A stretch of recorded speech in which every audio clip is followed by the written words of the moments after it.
Welcome everybody to my third lecture in the machine learning theory course in the summer school. So just to recap the overview, so we had on Monday, we talked about a small I gave a small introduction to learning theory. Yesterday, I told you a bit about history of learning theory, how theory has influenced practice and vice versa. And we saw basic concepts, basic techniques to derive generalization bounds in binary classification. So we saw VC dimension and the bounds we get through VC dimension and no free lunch theorem. And today, what I would like to do is shift gears a little bit and talk about a little bit of current research directions. I'll tell you some of my research as well. And in particular, the main theme here will be learning under distribution shift. So I saw that there's actually several lectures in the summer school who also talk about transfer learning, learning under distribution shift in various applications. So I thought maybe it's interesting to also see this topic from a theoretician's perspective. So in the standard learning framework, so what we've seen so far is, the situation is as follows. We see some data, we fit a classifier, and the goal is to predict well on the new unseen data.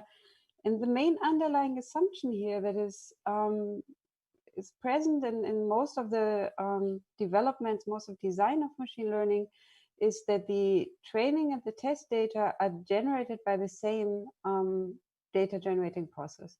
So in the theoretical framework, I told you, well, we will, to model this, we view the data generation as a probability distribution over some feature space, or feature space times label space.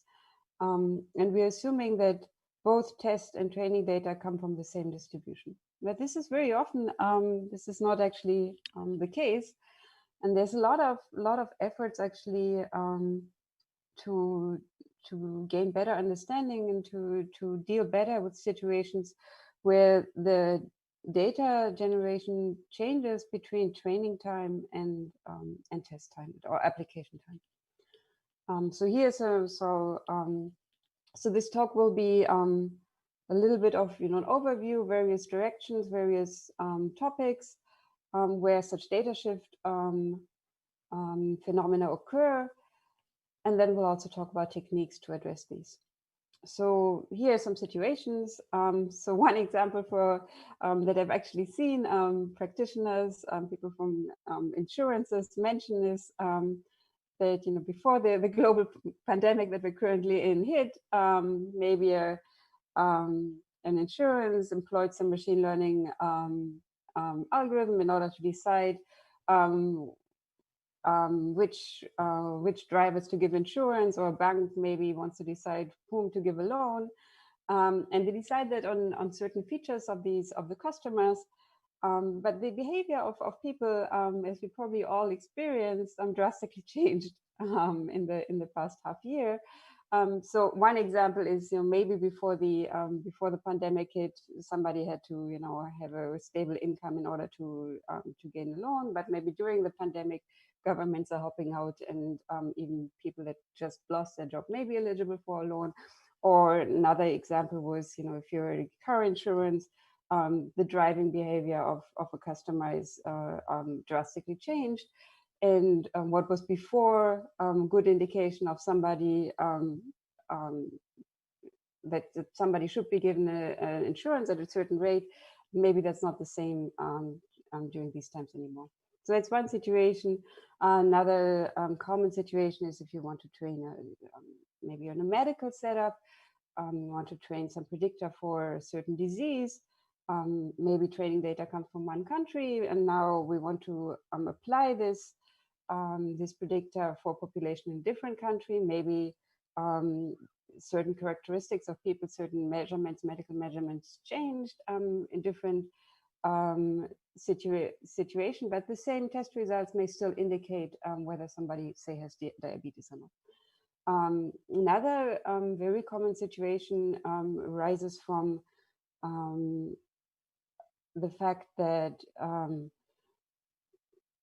we want predictions that concern people. We want them to be correct on all on various possible subpopulations, and this has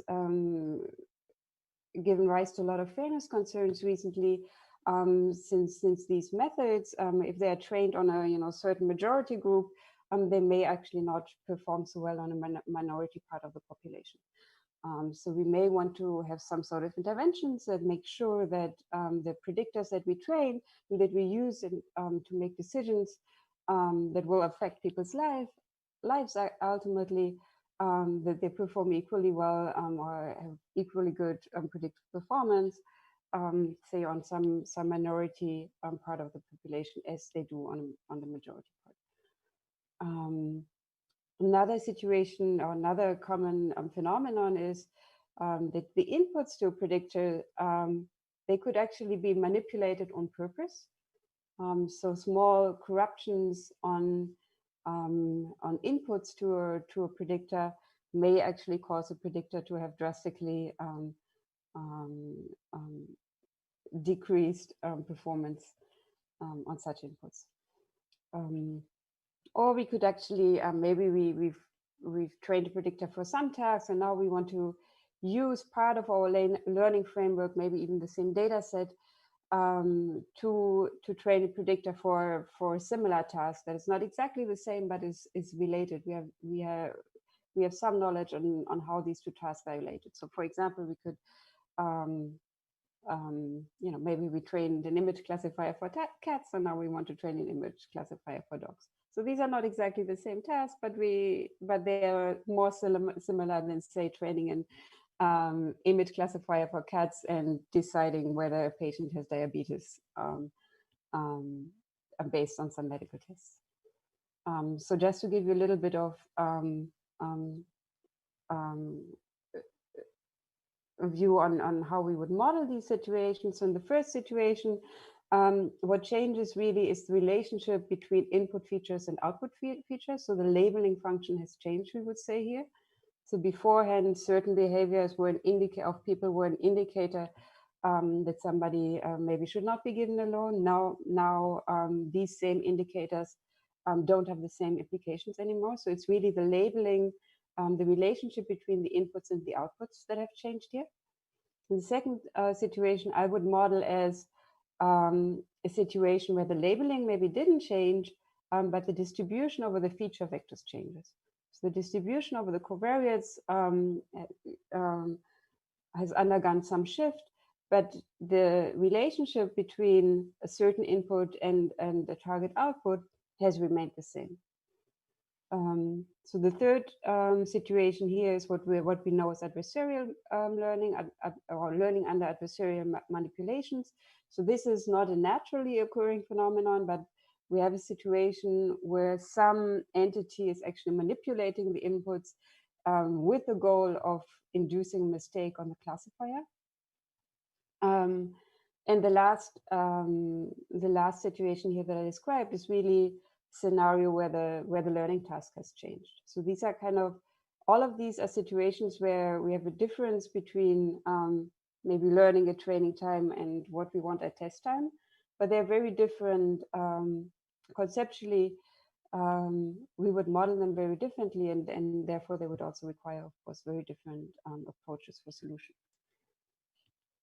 So, so to give you a little bit of overview on terminology in transfer learning, and I should say that this is not necessarily commonly agreed upon.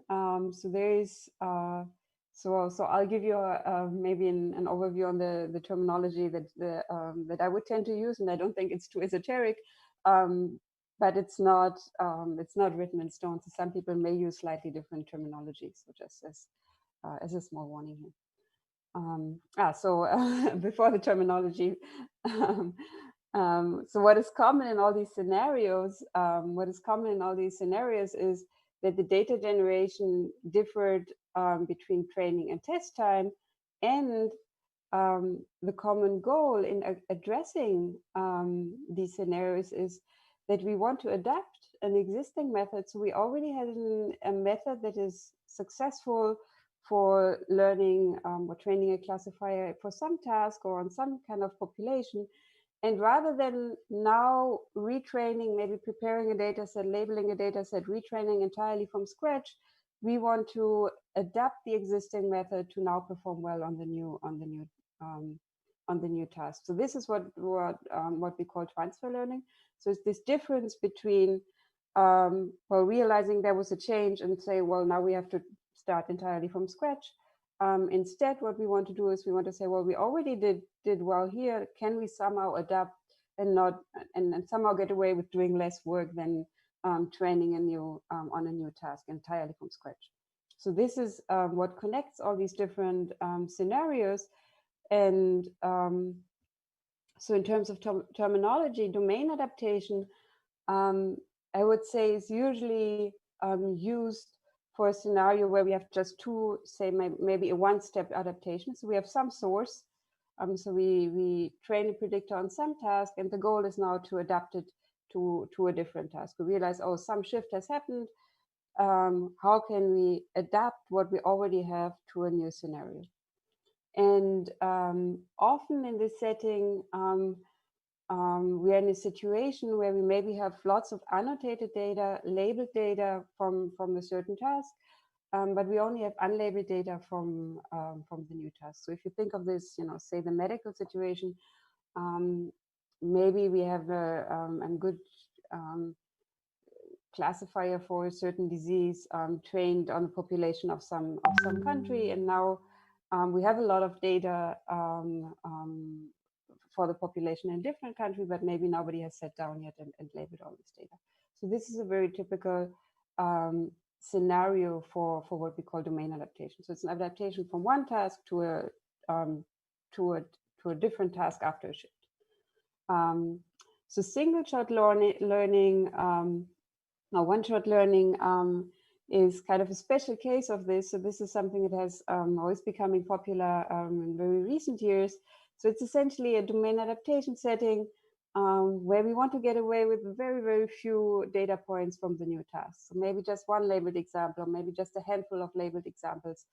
But here really the emphasis is that we are attempting to doing domain adaptation with very few data points from the new task. Multitask learning is the scenario that I listed last. So maybe on the same type of data set, we actually want to train different classifiers for different aspects of these data sets. So maybe in an image data set, I want to have predictors for cats and dogs and zebras. Or maybe on the same medical data sets, I want to have a predictor for different diseases or different aspects of these patients. Lifelong learning is usually used in a scenario where we have a long sequence of steps. So it's not just a one-time adaptation, but really the emphasis is on how can we exploit a situation where we have a long sequence of small changes, right? And we want to keep adapting to these long sequence of changes. And maybe there's even some pattern in these type of changes, right? So maybe due to the fact that we're seeing many changes, we can actually make use of the type of change that is happening and learn the type of change and therefore perform better and better as we keep adapting. So here really in lifelong learning, the emphasis is on the fact that we have many, that we're doing this, for a long time, and we're gaining experience through many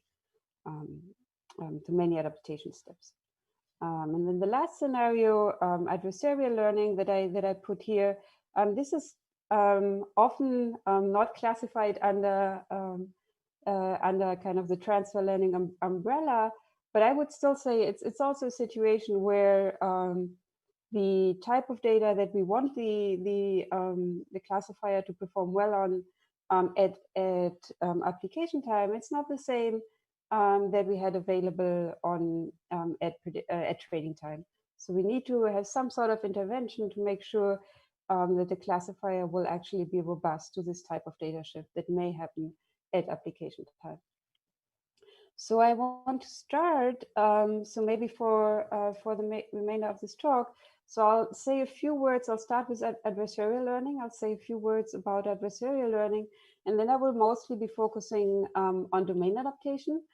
What I want to do is go through a bunch of common approaches, techniques that people use for domain adaptation, and look at these through theoreticians, through the theoretician's eyes, and analyze a little bit. What are the underlying assumptions in each of these approaches, and what are therefore their maybe advantages and disadvantages. Any questions so far? So this was kind of the introduction. Don't know if there's any. Somehow the chat always disappears. Okay, so there seems to be nothing in the chat, so I'll continue. So as I said, I start with adversarial learning. Okay, so we've all seen this. I guess, I mean, it started already a long time ago now, 2013. There was this paper that had kind of made a shocking observation. So this was just after deep learning really took over in an image prediction tasks. Everybody was very optimistic, and then came this this observation that these predictors that did so well in all these image classification tasks actually could be fooled very, very easily, and could be fooled with inputs that, from a human's point of view, are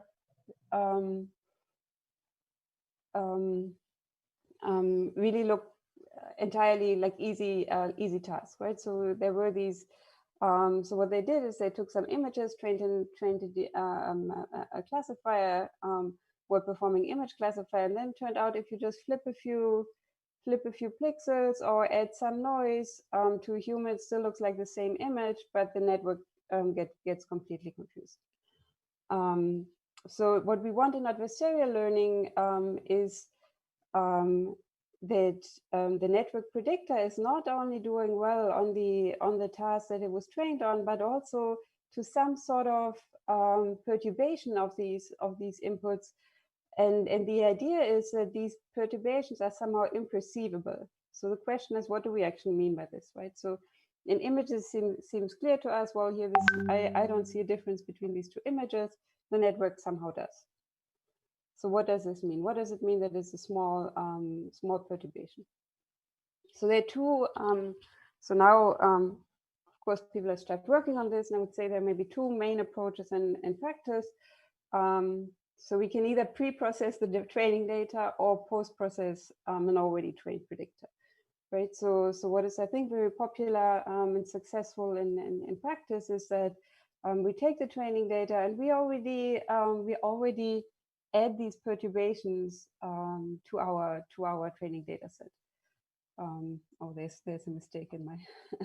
So the data is augmented with the perturbed instances. In post-processing, the alternative approach is to say, well, we already have a predictor. We want to make sure that it doesn't suddenly changes prediction on small changes. So we somehow want to smooth out the behavior of our trained predictors. So this is what I think are the main approaches in practice. So in learning theorists have started to look at this very recently and kind of develop various cases, various upper and lower bounds for adversarial learning with loss functions that are induced by the type of distributions. So the type of perturbation. So depending on how the type of classifier and the type of perturbation interact, this learning scenario can become much more difficult than learning with respect to a standard binary loss, or it can actually be roughly the same, right? So let's so I want to just give you kind of a small view on how we would model this in a from a theoretical point of view. So here is now I'm taking you back to the learning theory framework. So this is what we've seen, right? So we say, okay, our instances are maybe some feature vectors in a d-dimensional Euclidean space. We have a binary classification task.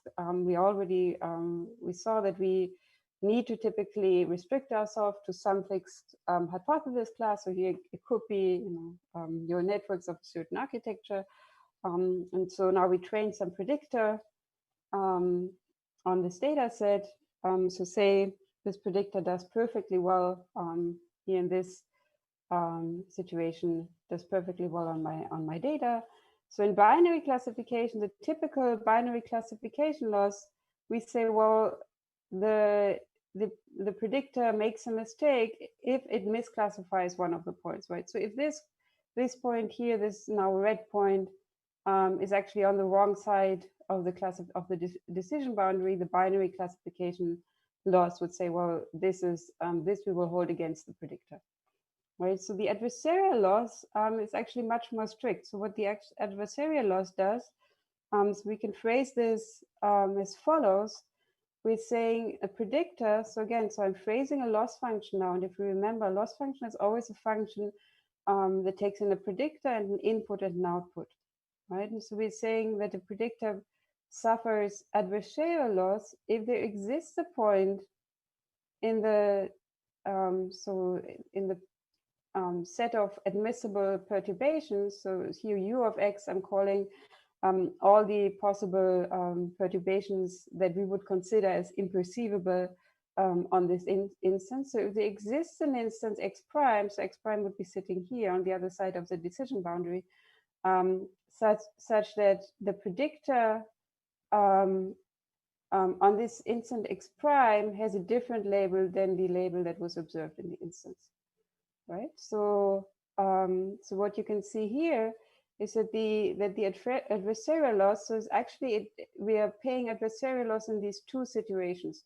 So we're also paying adversarial loss if we make a mistake, as before. So if a point was a mistake, if we made a mistake on a point, then this x prime is just the same x, right? So so if we're making a mistake on a point itself, then this condition will hold. If the perturbation, if x is always an admissible perturbation to itself.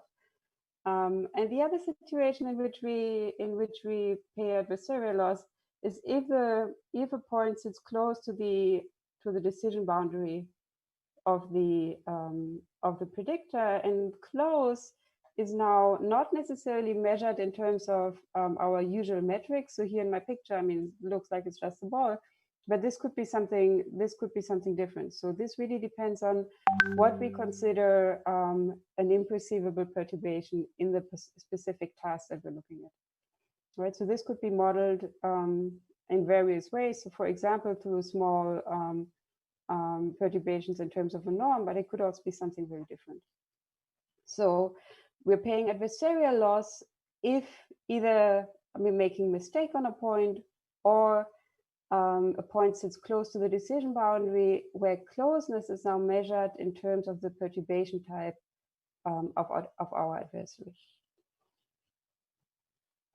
And the consequence of this, so this is actually, I think this is good to become aware of. So if we're requiring this, if we are now strengthening our requirement for a classification task, so that we want small adversarial loss, so we should realize that no matter what the predictor does, it will suffer loss in all of this margin area, right? So no matter what the predictor does, as long as there's no chance for the predictor to go through really a zero, an area of zero support with respect to the distribution, even if the predictor can, from the binary classification point of view, perfectly well predict the task, the adversarial loss may actually be positive. So this is I think it's good to become aware of this phenomenon. That adversarial training with adversarial robustness is really much stronger requirement than just training to get a small classification loss. Right, and as I mentioned, there have been various studies now looking at these learning with respect to this new loss function. So I just want to highlight one of my recent works. So we, in a recent paper this summer, actually, ISML, we showed, we did actually VC analysis, and we showed that if the VC dimension of the class and the VC dimension of what we call the margin class, so we introduced a set of subsets of the product space actually that is would be the margin class that is induced by the perturbation task and the classifier task. If both of these has finite VC dimension, then we can then we get a packed learning type result. So then we have distribution free proper learnability with respect to the robust loss. There had been actually in COLD last year. COLD is the main machine learning theory conference. There had been a paper Montasa, I think Haneke and Srebro, that showed that in general, it's not possible to properly learn with respect to an adversarial loss. They also had a positive result that if we don't have this requirement of proper learning means that we have to output a classifier from the task, which is if you think about what we talked about yesterday, we were analyzing empirical risk minimization paradigms. So typically, we would output a classifier from the task that we're currently having in mind for a specific task. So most of our typical learning frameworks, they would be considered proper learning. So it was an impossibility result. So we showed that if the margin class also has finite VC dimension, then we get the typical upper bounds for learning under an adversarial loss. And what we also did, I think there's still lots of really interesting research directions in this area. So what we also then did in this work is we introduced kind of a notion of a query efficiency of an adversary. So you can think of, I mean, typically you're in a situation where the network that was trained, maybe to the user or to the adversary, it just, it acts as a black box. So it can send queries to this predictor. It gets out a label, but maybe the adversary that is interacting with this predictor doesn't actually, have access to the network itself, to all the weights and so on. So maybe it has only query access to this network. It can, send in examples and get out predictions. So one can actually think of adversarial robustness also as follows. Maybe we're not so concerned with this type of property here. So with this type of loss, so this type of loss really, it just talks about existence of point that is close but across the decision boundary. But instead of being so strict, so this is really a requirement that will in many situations result in a high loss. We could say, well, maybe we don't care about this existence here, but what we want is that we train predictors where the adversary that has to find adversarial examples has a high query complexity. So we can, so we started analyzing query complexity of adversary types for various predictors and various perturbation types, and also showed that this is right now, it's a very restricted result, but it's kind of a first step. That if we have a query efficient adversary, then we can use the existence of this adversary to actually design a compression scheme and get a learnability result that employs the query efficient adversary. So I think this is still an area where there's lots of interesting research questions for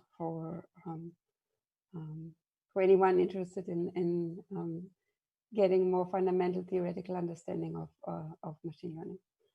So, so now for the rest of the talk, I want to focus on domain adaptation. So I've worked quite a bit on developing upper and lower bounds for various transfer learning domain adaptation setups. So what I want to do now is I'd like to take you through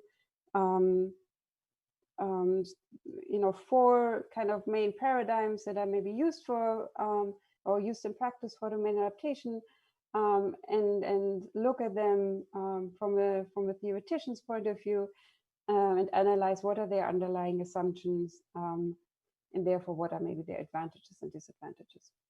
So so just to recall, so domain adaptation, we're looking at a scenario where we trained a classifier on some task, and now we observe, or maybe we tested, that there was a shift in the data generation, and now we want to adapt our classifier to perform well on the currently generated type of examples. Any questions up to here?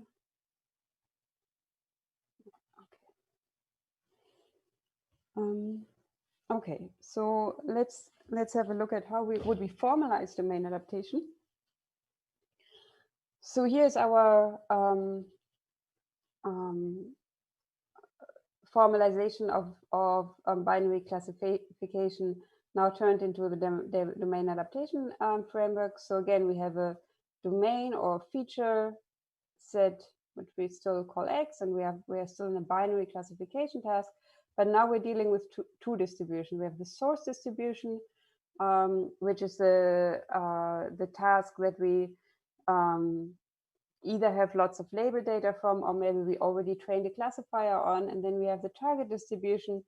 And typically we would assume that while we have label data available from the source task, and maybe we have a predictor already trained on the target task from the source task, from the target task, we only get to see unlabeled data. Right. So this is kind of the framework in which domain adaptation is typically modeled. So we have labeled data from the source task, maybe a predictor from the source task, and some sort of unlabeled data from the target task. And the goal now, so we want to come up with a predictor that has a small true or small expected loss. But now the focus is on the target task.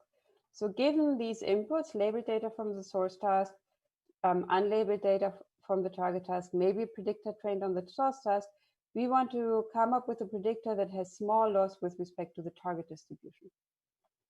And we're measuring ourselves with respect to the best possible loss that is achievable with our class in the target distribution. So that's the setup. So first, kind of a very obvious observation. So if we're not making any assumptions on how the source and the target relate to each other, so if we're just considering a general shift scenario, then there's not much we can hope for or that we can guarantee, right? So if you look at this this situation here, we have labeled data maybe from our source task. Now we have something, some unlabeled data collected our target task, but we don't have an idea on the labels. Maybe we train this on the source. Now, if the label shifted and the covariance shifted as well, and the target, our source predictor could be arbitrarily bad for the target, right? So, in the a good target predictor could be very, very different from what is good on the source. So this is pretty obvious, but it's good to keep in mind. So we have to make some sort of assumptions on how the source and the target are related. So a typical assumption, or typical first assumption, actually, that that is often made in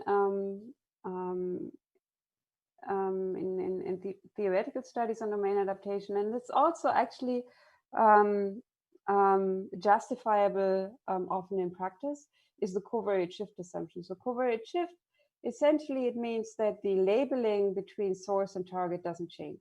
So maybe there's a shift on the feature vectors, on how the feature vectors are distributed, but the relationship between how the feature vectors relate to the output, to the labels remains the same. So this seems like a strong assumption, and it seems at first sight it may seem that this will turn the domain adaptation problem immediately to an easy task. If the labeling is the same, I learned the labeling on the source, and of course it could seem that then I should be doing fine in the target as well. So here's just again in pictures a small illustration why this is not solving the problem yet. So if we're in this situation, right? So here's my my labeled source data, and here's my unlabeled target data, and I'm promising you that there is a predictor that does perfectly well both on source and target. So there is a predictor that reflects well the labeling, the relationship between feature vectors and outputs at the same time, does well at the same time on source and target task. Of course, in this situation, that promise doesn't hold that much, right? So if I now just learn something on the source, this looks like a reasonable predictor, kind of a large margin linear separator on the source task. This could be, of course, arbitrarily bad on the target task, right? If I haven't seen any labels on the target, even though there was a predictor that does really well on both source and target at the same time, as long as I'm in this situation, I cannot tell, right? So just the covariate, that's important also to keep in mind. Covariate shift at first sight sounds like a strong assumption, and sounds like this should already get us somewhere, but in itself, it doesn't say much. It still remains essentially an impossible problem.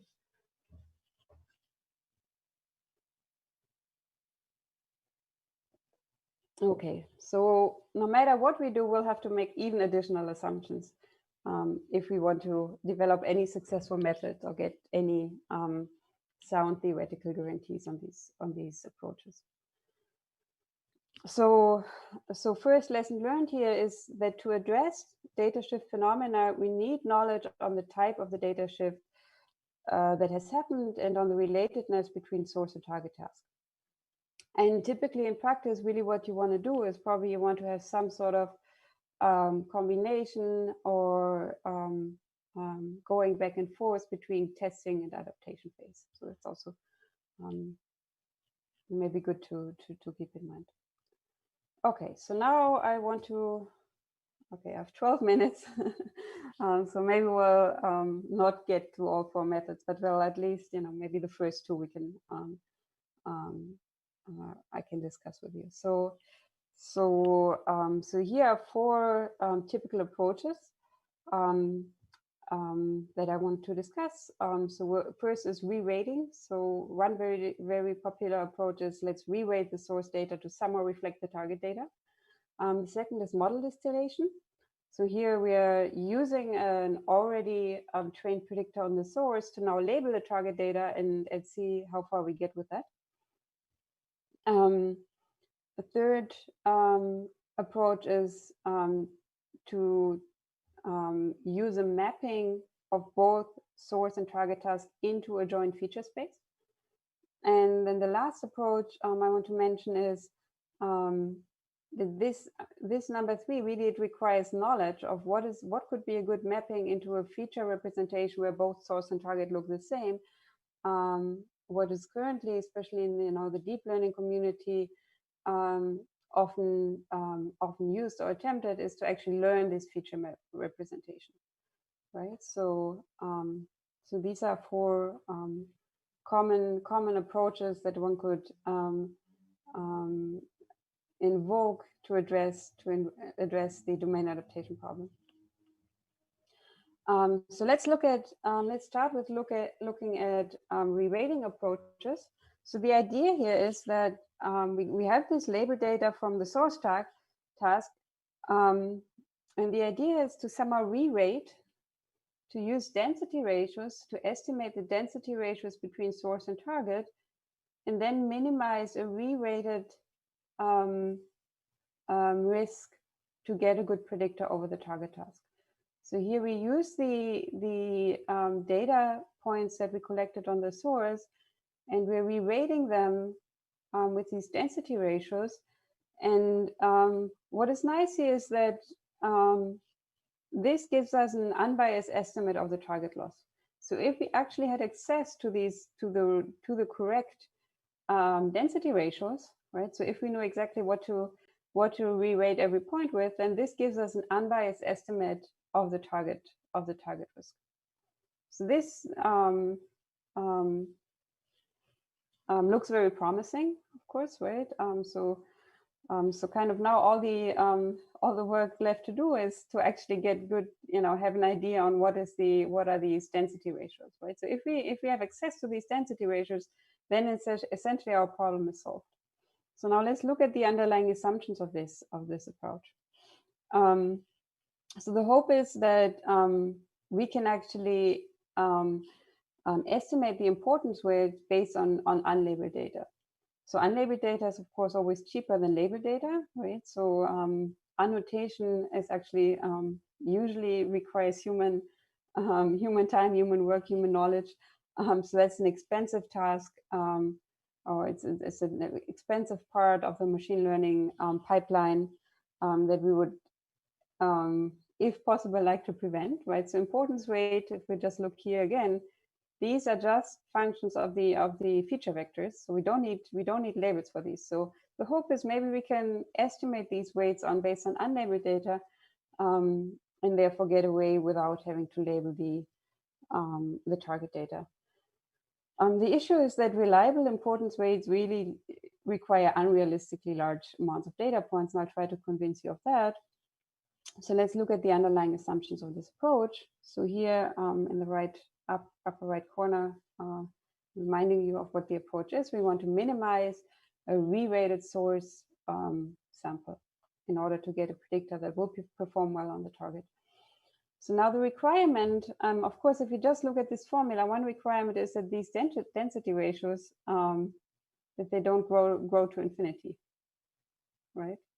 Or in other words, what we need to prevent is that the source density disappears to zero where we have positive target weight, right? So we cannot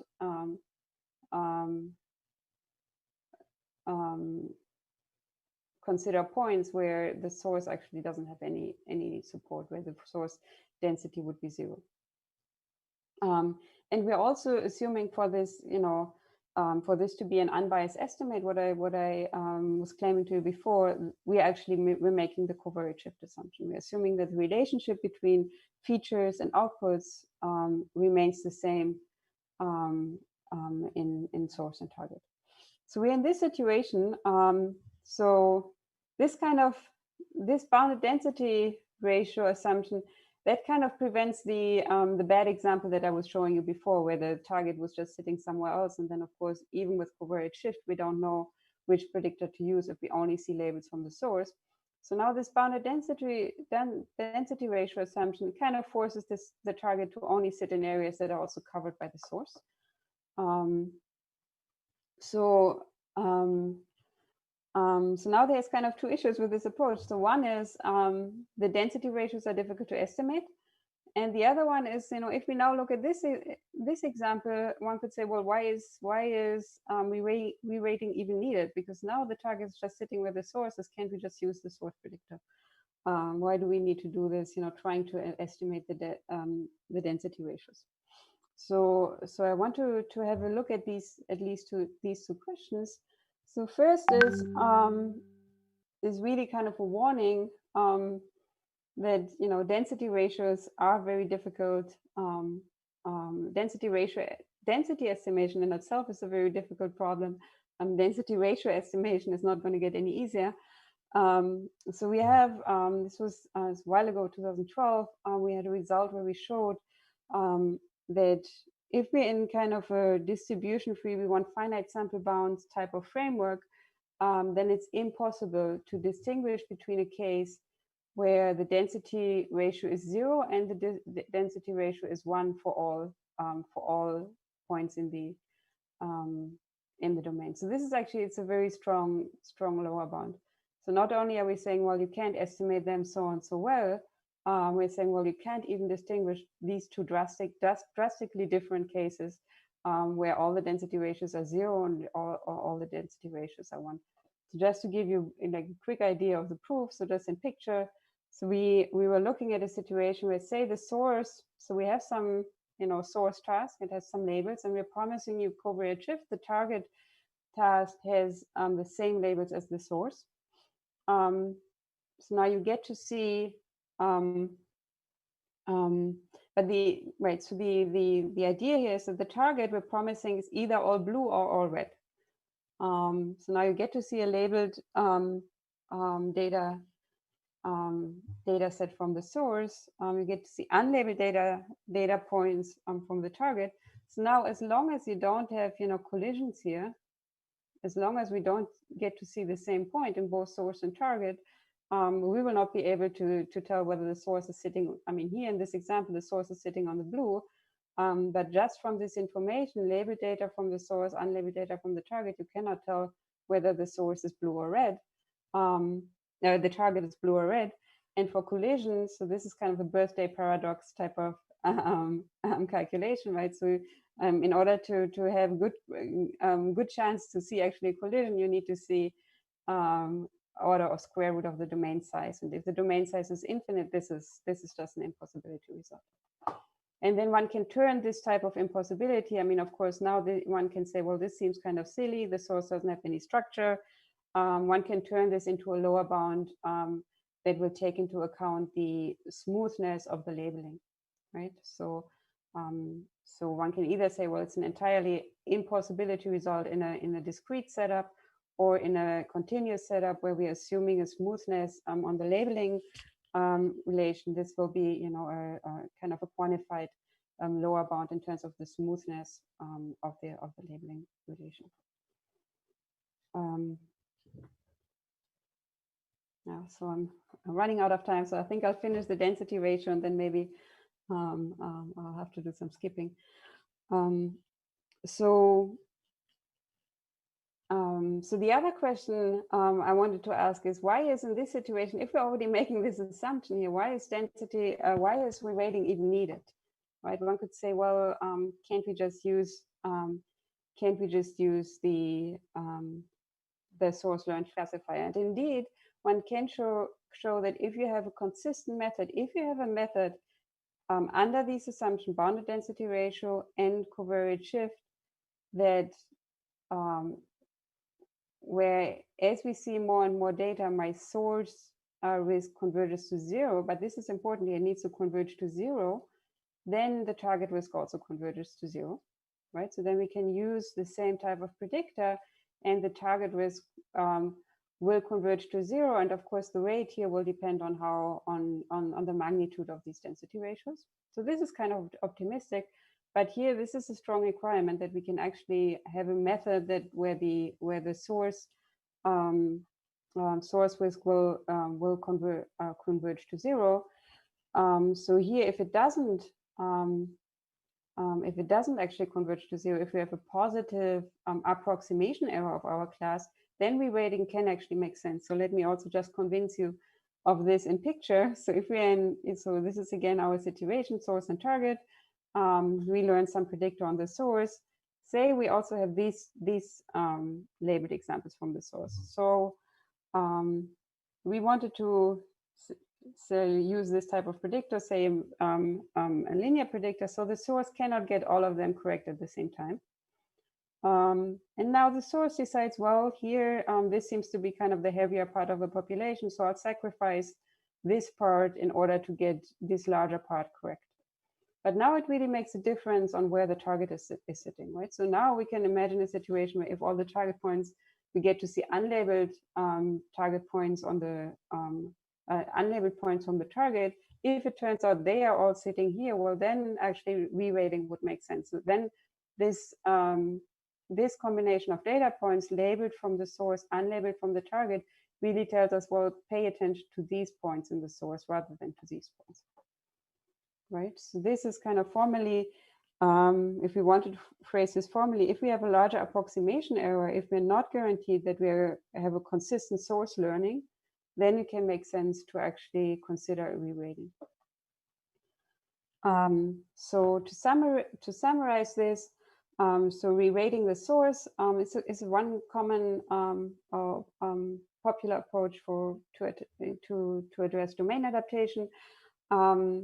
So the input here is labeled data from the source, unlabeled data from the target. The assumptions are covariate shift and bounded density ratios. Issues are density ratios require a huge amount of data in general. And under these same assumptions, consistent learning on the source, if it's consistent, if we have risk that converges to 0, may actually already solve the task. If we are not, if we have a positive approximation error, then reweighting may make sense. So now I guess I'm out of time, but I'll just very quickly take you through this model distillation. This is actually an approach that I would claim it works under the same assumption. It's much easier. So the idea here is we have the same assumptions. So consistent learning on the source of phases, but maybe require complex predictors. So if you want a simpler predictor, then you can do the following. You take your label data from the source, unlabeled data from the target. You learn a predictor on the source, something that is complex, maybe nearest neighbor or large neural network. And then you use this to label the target data. So this is has actually a very similar effect as the reweighting, but it's in practice I would claim this is much simpler. You just train something on the source, use it to learn your target data, train now with the new target data. So if the complex predictor is consistent on the source, we get formal guarantees on the target, just as we in this case did for reweighting. The simpler, but the focus on the simpler predictor could be required for interpretability or speed at prediction time reasons. So sometimes it's desirable to have a simpler predictor on the target than complex neural network or complex nearest neighbor classifier. And in this situation, another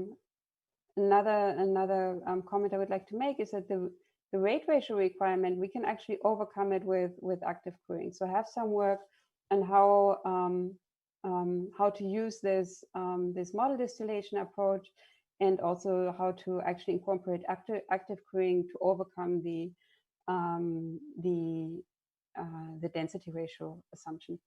So here, my summary here is that this is in principle, this is very similar paradigm to the reweighting, but I would claim it's simpler and it works roughly under the same assumptions. So now I think I'll have to skip, so I'll just go to my summary slide. So I'll skip lots of this. Okay, concluding remarks. So what I really want you to take away from this is that knowledge, so in the domain adaptation setup, knowledge about the relationship between source and target is necessary. So this could be relationship between how the labeling changed or how they related, between the marginal distribution, what type of covariate shift has happened, some sort of invariance, or maybe you have a knowledge of a feature representation in which the problems look similar. And also an important question to ask is, are the assumptions on the relatedness, is it testable? So ideally, you want to work with types of relatedness that are actually testable and develop tests for those. Of course, you want to ask yourself what type of information is actually available from the source. Maybe can you actually have some target data, target labels that may make the situation much easier. And another important question is, how frequently is adaptation required? Is it a one-time thing, or are you actually in a lifelong learning framework where you may profit from the fact that you see a long sequence of changes and can maybe learn something about the type of the change. So I'll end this with kind of no free lunch type of message. So there are different types of data shifts. So if you're in have a transfer learning task, it definitely it's worthwhile thinking really about what type of data shift do I actually have. Therefore, what type of method should work. There are a collection of algorithmic approaches to address these setups, and some are actually quite simple. So I would claim the model distillation is a very simple approach to employ. So definitely worthwhile trying. Which one is suitable depends on the task, depends on how they're related, and what type of predictors is used. And each approach can fail badly if they're used in the wrong situation.